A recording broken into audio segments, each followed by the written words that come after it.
morning. The death toll from flooding. Most time our politicians just bring in policies too, for sure. Incidentally, we have several more stories. The legislature was carefully crafted to 22.2% inflation rates as of April this year. What does that say about where we are as a country? I think Nigeria has resorted to being resilient. Before you call a police station, before they even leave, they'll take permission for. I don't think there's really anything on ground to improve. We struggled as to strike. The Minister of Education volunteered and said, give me 2 weeks. It was a lie. The president never gave me any deadline.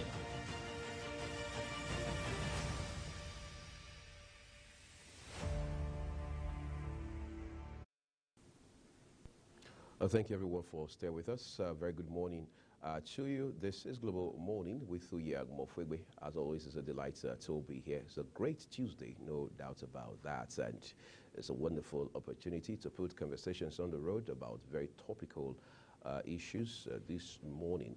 But first, just to say our hearts go out to all of those who were inadvertently killed following the military strikes somewhere in Kaduna State. We understand the military has also taken responsibility for that, even though we see discrepancies in figures and quite a couple of claims here and there. But it's a very topical issue, as much as it's also a development that is very troubling, and not just for those who are directly and immediately affected, but also for the war against terrorism, banditry, and all forms of criminality, of course, as well as for this great country, Nigeria.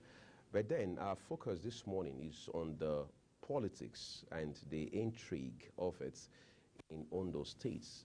Time and again, we've told you here about a lot of things that have happened and those that also have changed on account of the medical trip that had been taken by the state governor, Akeredolu'S, sometime in June. To think that this is December, 6 months down the line, we are still here discussing that development is quite concerning. But of more concern, I should say, is the drama, if you like, that has played out in the middle of it. Recall that the governor had returned to the country a couple of months ago, and he landed here in Abuja. One would have thought, I mean, barring all impediments, just assuming that he had recovered, he would go straight to Akure, Ondo State capital, and then resume duties as the governor. But that didn't happen. Instead, he went straight to Ibadan, Oyo State capital, where he has been from that time till this very moment. So the question is that supposed to be a problem? I mean, come on. He has a deputy who the law has provided should step in an event such as this one. But then that's where the crux of the matter is.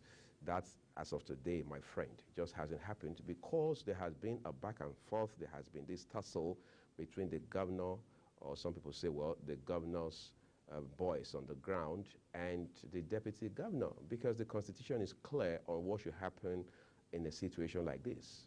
So power has not been transmitted, or power is still not transmitted, and of course, the governor has not delegated authority to his deputy. Instead, we are now even hearing of some claim of signature forgery by the governor's foot on the ground. How true that is left to be authenticated, but it is troubling to see that this particular battle between the governor and what some people have come to call his 2IC is a case of when two elephants fight and how that the grass suffers.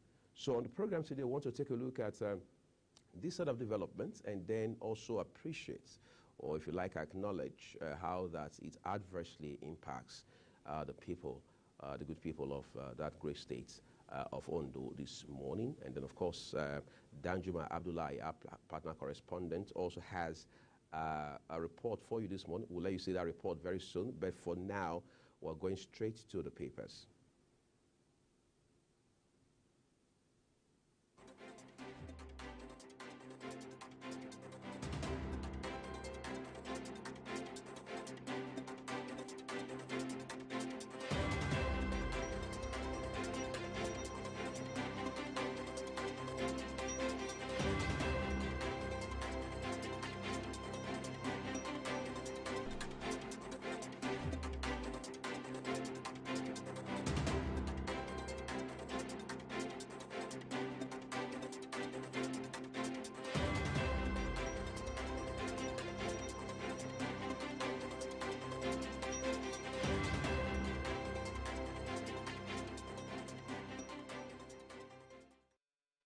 Thank you for staying with us. Let's go straight to the papers for you this morning and see what big headlines we've got across national dailies. We begin with the Punch newspaper.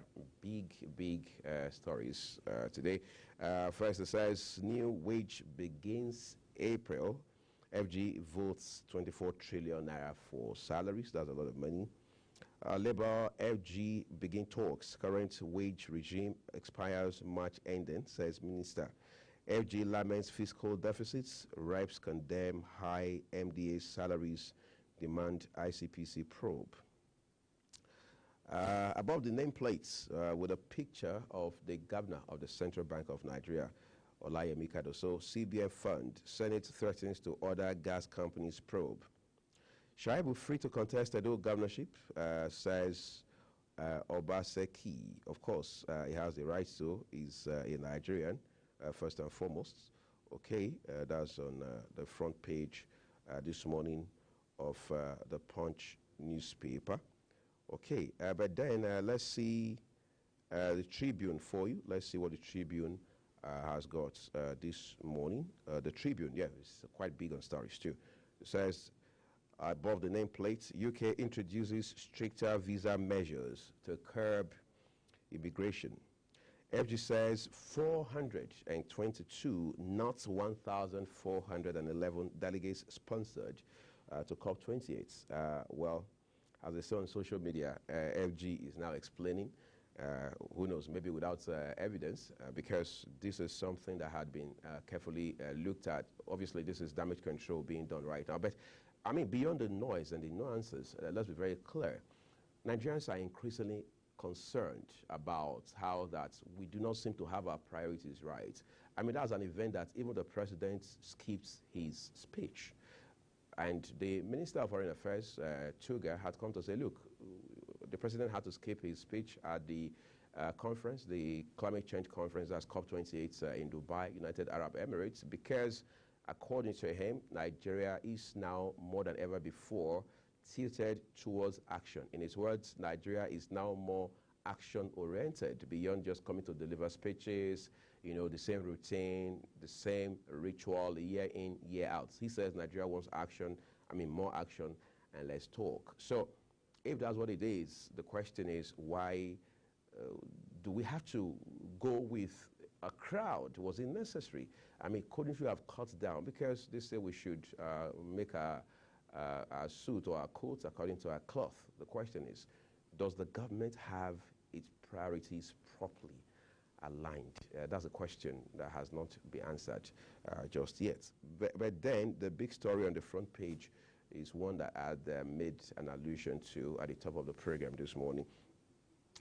Says Kaduna government army admits error as strike or airstrike kills scores in village. This actually happened in Kaduna. Over 80 civilians killed during Malud Nibi celebration. Residents claim Kaduna governor probes or orders probe. Okay, then you look at the left end of the Nigerian Tribune this morning. Pandemonium as DSS NSCDC clash at Edo Hospital. That story is on page 25. Alleged underage voters. Court gives INEC 90 days to hand over officials for prosecution. Anxiety as 16 APC Plateau Assembly members elect sets for inauguration. APC postpones inauguration of standing committees. That story is on page 15 of the Nigerian Tribune today. All right. NANS vows to ground tertiary institutions over increase in tuition. Nigeria loses $10 billion annually for importing welders. FG unveils national policy on welding and implementation action plan. That is long overdue as well. Reps invite Finance Minister, FIRS, DMO, others to defend 27.5 trillion naira budget estimates today. Global TV will keep an eye out on that one for you. Tony Elumelu calls for immediate climate action for Africa at COP28. Nigerians in U.S. worry over violation of Emefiele's human rights. That's on page 2. Okay, UK introduces stricter visa measures to curb immigration. We understand part of that new policy will kick in starting from January 2024. All right. Then we turn to The Guardian at this point for you. Let's see what The Guardian has got. Big story says, despite 4 million adult school children, Kano, Sokoto, others spend 53.2 billion naira on scholarships abroad. Is that a case of placing the cart before the horse? Well, you've got to read it up on page 6 of today's issue of the Nigerian Guardian newspaper. Right, then we have a few more headlines on the front page of The Guardian. Over 80 dead as Army administers, or Army admits error in 10th accidental bombing in 2 years. Tinubu faces fresh legal hurdle at Supreme Court. That's on news page 3. Okay, NBS, only 1.5% of households affected by 2022 floods received government support. Anti-Thatcher Act, and not for savage security operatives suspects. Okay, those are big stories this morning. Then you have one here that says protests in Unical over 100% hike in fees levies. Police in Rivers detain 4 officers over kidnap of hotel staff. Wonders, they say, shall never end. But then let's move to Daily Trust. Yes, Daily Trust is our next port of call on the show this morning. We begin with the ones just right beneath the nameplates of the Daily Trust newspaper. Communication blackout hits Gaza as Israel deepens southern offensive. Okay. Of course, we understand that a truce between Israel and Hamas elapsed a few days ago. So bombardment has resumed within the Gaza Strip.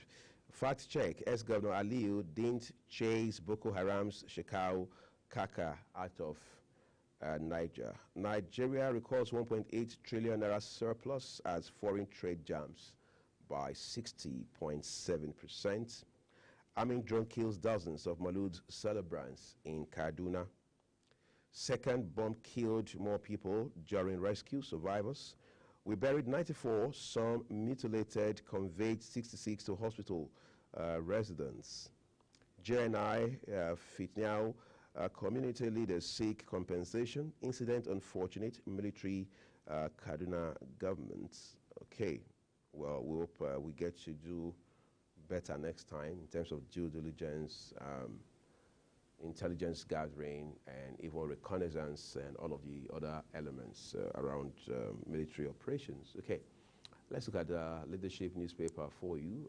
2 headlines above the nameplate, one with a picture of the Prime Minister of Israel, Benjamin Netanyahu. It says, Gaza, Israel intensifies ground operations. 38 abducted varsity students still with bandits' parents. Banks limit withdrawals to 10K as cash scarcity buys harder. Was responsible for cash scarcity because we thought this was going to be a thing of the past, given what had happened between February and April, but it appears that's not the case just yet, all right? FG Defense COP28 delegation amid controversies. That story is on page 3 of their leadership newspaper. There was more. Anger as army bombs kill, Kaduna villagers. Anger as army bombs Kaduna villagers with a couple of riders underneath it. Residents claim 80 killed, 50 injured. It was done in error. We were after terrorists, says General Officer Commanding. Governor Sani, Northern elders demand probe. On the left corner of the front page, Adesina's memoir, Working with Buhari for Lunch, January 16. Justice Minister pushes for non-custodial sentencing. Trial of Boko Haram terrorists resumes. FG takes over completed second Niger bridge. Okay. What's more, we go straight now to this day newspaper, which is our last paper for this morning. Okay, above the nameplate says Nigeria records 1.88 trillion naira trade surplus in third quarter, as third quarter 2024. A writer says petroleum products account for 8.54 trillion naira of 10.35 trillion naira exports. Spain is major trading partner. NLC, next minimum wage will be based on costs of living. Olu Kayode, EFCC undergoing total overhaul, must change its modus operandi.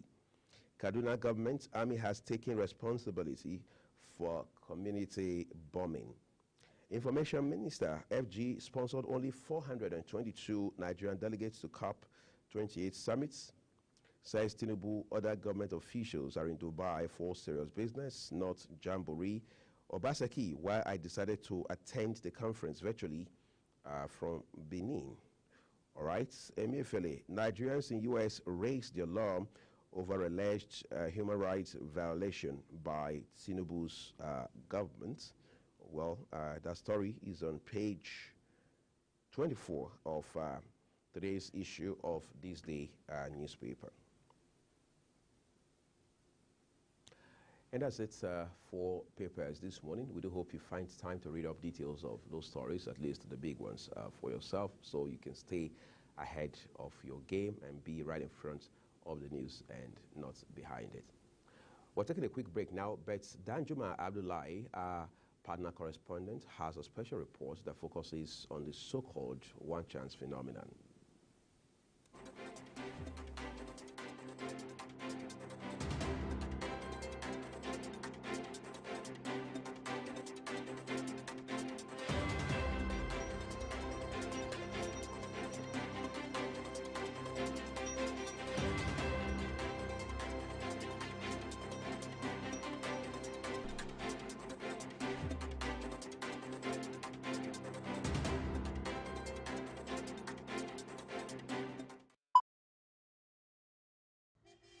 An apparently peaceful traffic situation can turn into a nightmarish experience with the activities of the popular but ignoble criminals called One Chance.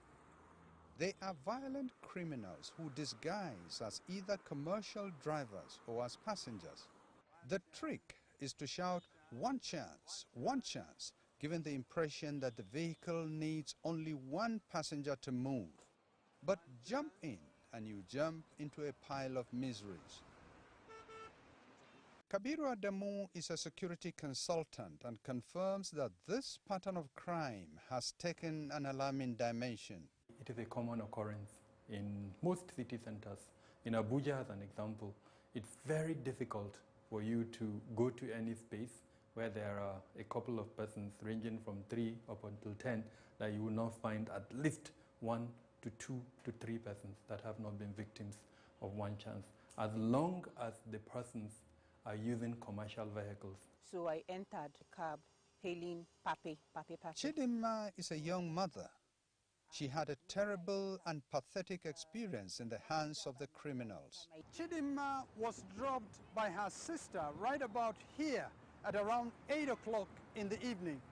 A Mazda car driven by a man and one other passenger at the back pulled over and hastily picked her. Destination, Mbappe.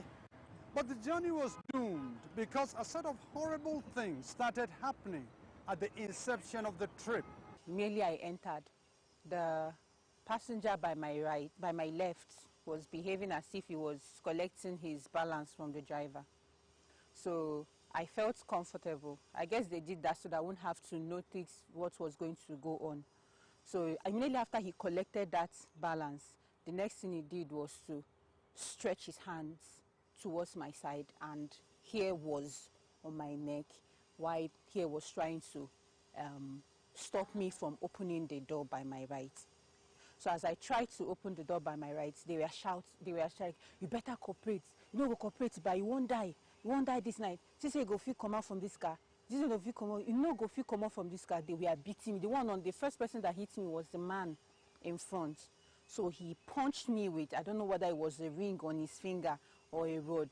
Maybe he punched me. That was when here, the blood started oozing from here. So I was in the pool drinking my blood. Then they now told me, lie down. Okay, lie down. No, go lie down, ba. So I was struggling. They've collected my stuffs. They've collected my bags at that time. I didn't have my bag with me. So they were telling me, no, go lie down, ba. So I thought they wanted to rape me as they were telling me to lie down on the floor of the car. So as I tried to lie down on that floor, the one by my side too now slapped me, and he tried to strangle me too. That was where this marks came out from. So he was strangling me and was telling me, no, you go die this night. Maybe you don't want to cooperate. You go die this night. You go die this night. Chidinma was lucky to escape alive because she did not fit the correct profile of the perfect victim the criminals were searching for their sinister intentions. By the time they were done beating me, it wasn't like, madam, you know what you go do now? You go cut your breast. I said, okay, sir. He now said, do you have kids? I said, yes, I have kids.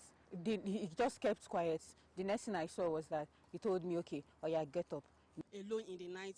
This young lady was also lucky because she survived and agreed to share her experience with us. I've been attacked in this beggar before. I was hit from behind. My phones and everything were collected. And it took me years to be able to stand in beggar and get a car and pick up a cab. In a daring display of impunity, most of the criminals move around with POS machines for ease of stealing money out of the bank accounts of their victims.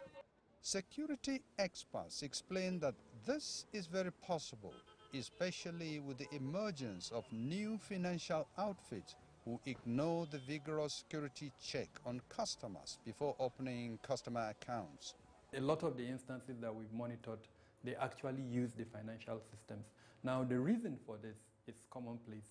Number one, we do not have a national database for individuals, Nigerians actually.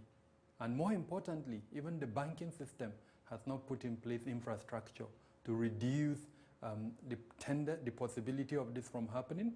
And then secondly, where it happens, to trace the perpetrators, arrest them, and then prevent further crime. Abuja is Nigeria's seat of government.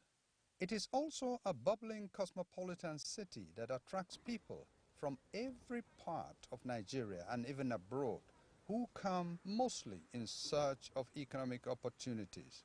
But like many emerging cities facing the challenges of growth, crime has become a major issue. The June 2023 edition of Nigeria Security Report for Beacon Intel, a security consulting firm, shows an increase in crime in not just Abuja but other major Nigerian cities. The FCT Police Command says it is doing its best to fight crime in the territory in order to protect the security and welfare of citizens. We have created a tactical squad called Anti-One Chance, which they have been charged with the responsibility of these one chance activities to wipe away, in conjunction with the DPOs as well. The DPOs are doing on the divisional level, and this squad that I mentioned, Anti-One Chance, has been deployed also to each division. The FCT Police Public Relations Officer says the police needs the cooperation of the victims and other citizens in order to tackle this despicable crime called one chance. Sometimes these modus, they change their modus, though we've identified the modus they are using. But when they know we identify them, they also change their modus. So when if you find yourself as a victim, it's only wise and advisable that you report these incidences to the security agencies. I actually did not believe that they could do anything about it. That was why I didn't report to them. Our law enforcement agents that do not see this crime as a major crime. We've been in instances where we've monitored this development on behalf of our clients. We will report the cases by providing the telephone numbers that were used in the crime, the account numbers that were used in the crime. The response you get from the law enforcement is that they have bigger challenges. And this is the effort they will use in stopping this is not what the benefit. Victims survive and injuries are treated, But the emotional scar takes a very long time to heal. It took me months or if not years to actually recover. And psychologically, everything around me now, even if I enter a cab now, I will start to be conscious of where I am because of everybody around me is a suspect. The one that was repeatedly beating me, I didn't see the one in the front, his face, but the one at the back, I kind of saw his face. So when I see someone that looks like that person, I'll be like, are you sure it's not this man that beat me that night? Kabiru Adamu says commuters should avoid flagging vehicles along the road. Instead, approved and designated motor parks should be used. Anjum Abdullahi. Welcome to Global Morning. The death toll from flooding. Most time our politicians just bring in policies to, for sure. Incidentally, we have several more stories. The legislature was carefully crafted to 22.2% inflation rates as of April this year. What does that say about where we are as a country? I think Nigeria has resorted to being resilient. Before you call a police station, before they even leave, they'll take permission from I don't think there's really anything on ground to improve. We struggled as a strike. The Minister of Education volunteered and said, give me 2 weeks. It was a lie. The president never gave me any deadline.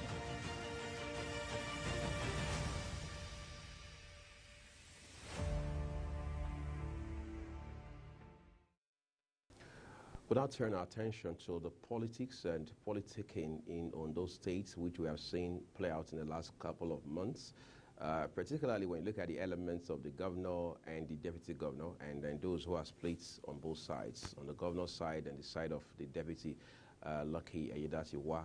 And then we understand that things have not remained the same between the deputy governor and his principal in the last couple of months. What are the implications for not just the governors of Ondo State, but the people in that state who apparently need that sort of leadership, who need that stability and focus of leadership to be able to make progress collectively and individually? To have this conversation, I'm joined by Chibu Nawabuike. He's APC chieftain, businessman, and a social commentator. It's a delight to have you on Global Warning. Thank you so much, really. Today we're narrowing down to Ondo State as against, looking at national issues.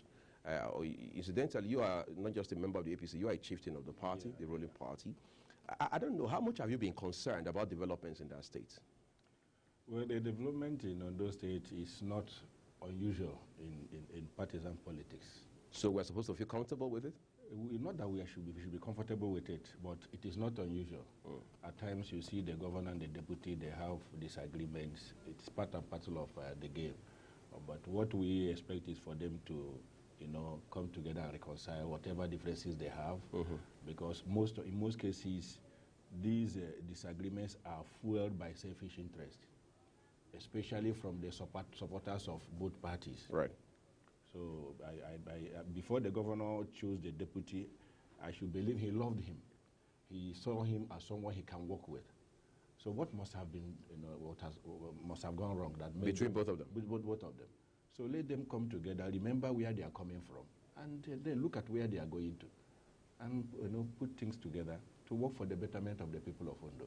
When the governor left on that medical trip some months ago, I think that was in June, we understand that he did transmit power to the deputy governor, which, of course, that's constitutionally provided for. But then he returns to the country. He doesn't go to Ondo State. He goes to Oyo State instead. And some people are now saying, well, he can govern from anywhere, including from Oyo State. After all, he's in Nigeria.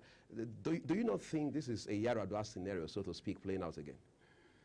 Well, I will not use that language, a Yaradua scenario. He transmitted power to the deputy before he traveled for the medical leave, and now that he is back, I believe he should have returned to Ondo State if he is fit and sound. If he is fit and sound, to shoulder the responsibility of governance. But if he's not, well, let him stay, recuperate fully, allow the deputy to do the work. In other words, he should delegate power fully to the deputy. I will not say fully. He has transmitted power to him before he traveled. Now he is back, but not on the saddle. But still interfering with the governance of the state. I'm coming. He is back, and not on the saddle. like I said initially, the supporters of both parties are the one fueling this. Not even the governor and his deputy? I don't think it is the governor and the deputy, because the governor was saying somebody is feeding him with information. Somebody is feeding the governor with information. And the information might be right or wrong. And based on the information he received, he is acting. I don't know whether you get me. So the thing I should expect is let him recuperate fully, because if he is fit and sound, he would have been on the saddle. He would have been in Ondo and in his office. Now that it is not like that, he is still recuperating as we know. Let him allow the deputy to continue shouldering the responsibility of governance so that the people of Ondo State will not suffer. From what you know about this development today, I mean, very dispassionately and objectively, do you think the State House of Assembly has played its role very constitutionally? Like I said, in partisan politics, interests come to play. Even when it's in flagrant disobedience to the Constitution? No. Your interest is subsumed in the Constitution. If your interest is outside the provisions of the Constitution, you have no interest. Nothing you can do. So you must do what the Constitution says. The members of the Ondo State House of Assembly, as I believe, are divided in this issue.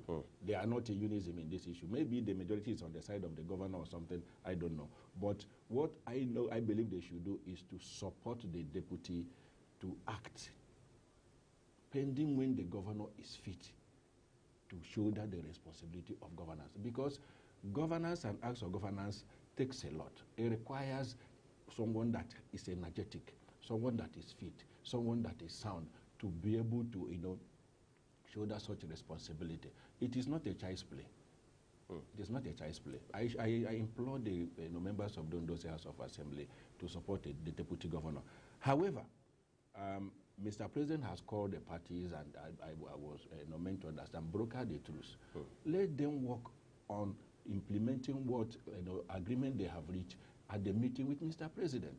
I believe that will bring a lasting peace in Ondo State, so that the people of Ondo State will not suffer from getting the dividends of democratic governance. Apparently you printed me, because I was just going to bring that factor in, the president's intervention, which again some persons have questioned now, saying the president, by their own estimation, has elevated himself above the Constitution. They are saying the president should have only reminded them what the Constitution says in cases like this, because the argument by these people, this cross-section of Nigerians, is that the governor of Ondo State, Akeredolu, I should say, is not fit to be in office, and the Constitution is very explicit about what should happen in under such circumstances. So they are saying even the president has acted in breach of the Constitution.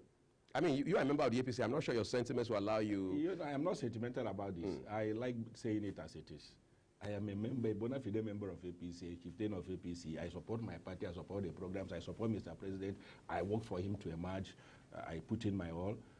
Mr. President did not do anything outside the Constitution. From what the information I got, because the presidents have not come out to lay bare what transpired at the meeting. There's no publication about that. All we have been hearing is snippets of this party said this, that party said this.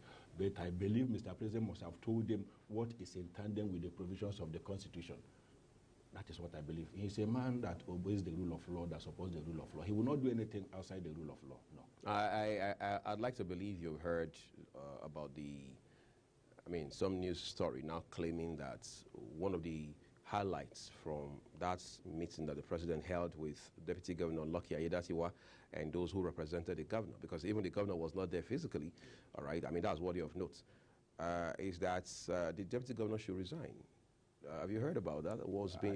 I don't think that is... But have you heard that there's been some claim that the Deputy Governor should resign? Like I told you, what we are hearing are what this party is saying, that party is saying that. So those stories are not authoritative? The presidency have not come out to say this was what transpired at the meeting we had with the officials of the Ondo State government and the party chieftains from Ondo State. The president have not made such publication or announcement. It is this party saying this, that party saying that. Mr. President cannot, I believe, he cannot tell the Ondo State deputy governor to resign when the governor is not there at the saddle.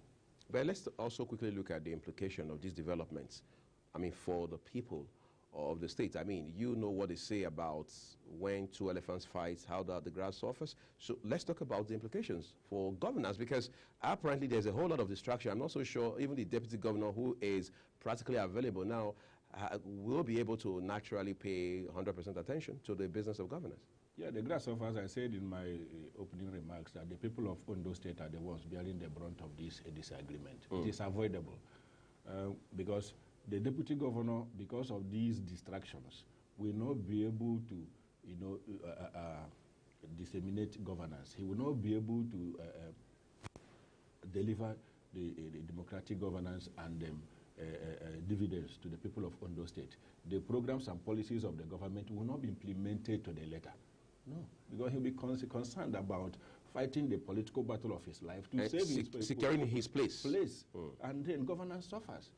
So the earlier they realize that, all these actors come together, resolve this issue so that the people of Ondo will enjoy good governance, the better for the government of Ondo State and the people of Ondo State. Does the president himself have to weigh into this matter, especially given that, of course, it's a battle, so to speak, between an APC governor and an APC deputy governor? Not say that there's something wrong with our constitution, there's something wrong with our political system and our democracy. I mean, if we had robust institutions, did the president have to weigh in? Remember, whether we have robust institutions or not, it is individuals that run those institutions. But those individuals, are, in this case, shouldn't be the president. I am coming. Individuals run those institutions. And we are free moral agents. We are distinct individuals as we vary. I don't know what I get me. So there are bound to be disagreements. That's why there is disagreement in any given human institution. Even in heaven, there was disagreement between God and Satan the devil. At least we have read about it in the Bible. There was disagreement. These are spirits. Talk of humans. There are bound to be disagreements, but their ability to settle this disagreement and forge ahead makes it better for them and the people that they are elected to govern.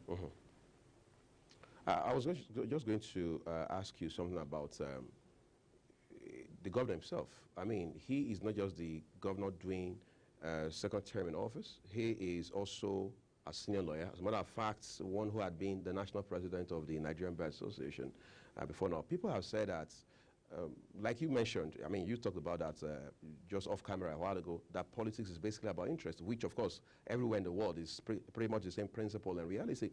But then there's the expectation that the governor, being someone who comes with a lot of experience as a lawyer under his belt, he should know better beyond politics. I mean, for somebody who wants to provide this kind of robust quality leadership for his people, should the governor not be held accountable for this kind of crisis? I mean, if he had done the right thing, would you and I be sitting on this show this morning having this conversation?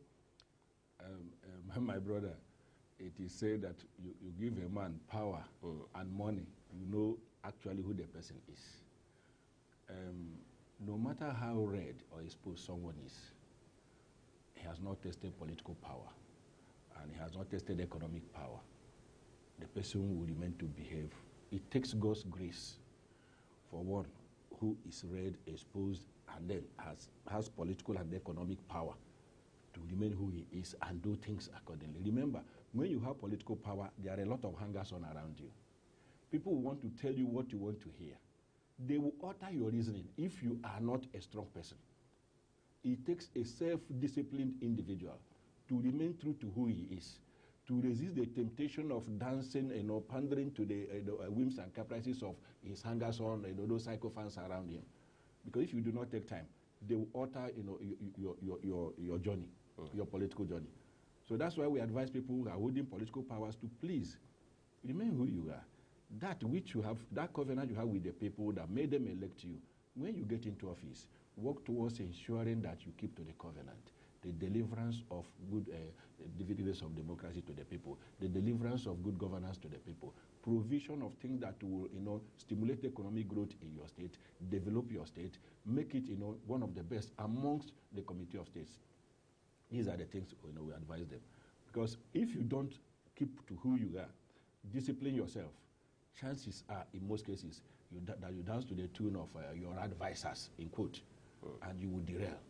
Those are the problems. Beyond the president's intervention, would you say, quite frankly, that your party, the APC, the ruling party, has done enough to, resolve this issue, even though we know it's a long, drawn-out battle now, something that has run since June?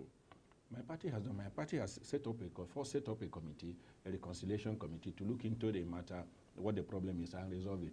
And they called the parties, spoke to them, and I believe the parties listening to what my party, the program they had for the reconciliation, and how they set out to reconcile them. My party have done what they're supposed to do. There is one saying in my dialect. I will not use my dialect. I will use English. If you are giving me advice, I will look at that advice. If I accept that advice, whether it will favor you, it will be to your advantage, or it will be to my advantage. If it is the one that will be to my advantage, I will accept the advice. I will implement the advice, take the advice, and implement, work with it. But if it is the one, if I take the advice, it will be to your advantage, I will say, okay, no problem. You go, I keep doing what I'm doing. So it is one thing to tell people to do the right thing. It is another thing for those people to accept to do that right thing. You say you can take a horse to the river, but you cannot force it to drink water. It's individual matters. It depends on how individuals see things and how they accept what you have told them and how they see it, whether it will work in their interest or it will work against their interest. There is an insinuation that, well, Lucky Aiyedatiwa is likely going to run for governor in the next election cycle in Ondo State. Incidentally, Ondo State is off the grid for elections, basically. That could be the reason. They say that could be the reason the governor is having this kind of fight with him, because ultimately he's not going to be the anointed candidate, because these days, I mean, we have seen a trajectory of governors determining what happens when they leave office, who succeeds them. We're also seeing that playing out in Edo State as it stands right now, even though, again, that's a matter of opposition politics, I mean, compared to your own party being in Ondo State. How do we also check this practice, this new phenomenon, if you like, of governors putting their foot down, determining, by all means, against all odds, that they must be the one to anoint, as they call it, their successor? First let me start with the insinuation that the deputy governor wants to run next year, for the governorship. It remains in the realm of insinuation. He has not come out to say, I want to run. He has not told anybody, not to my knowledge, that he has told anybody that he wants to run for the governorship of Ondo State. And if he has such ambition and wants to run, it is within his constitutional right to aspire to be the governor of Ondo State. So it shouldn't cause any friction between him and the governor. And on the other side, if the governor does not trust him enough to succeed him, why did you pick him as your deputy? Maybe he's just good enough to be deputy, but not to be principal. In the human institutions and in the human society, every deputy wants to be the boss at a point in time. There is what we career progression. So you would not want me to be you want me to be your deputy and you don't want me to succeed you. That is not good. Now, a success without a successor is useless. I don't know. So I don't know whether that is what is the cause of the friction. But all I know is that there is disagreement between the governor and the deputy governor, and the supporters of the governor and not of the deputy governor. The earlier they come together and resolve it, the better for Ondo State and the better for them.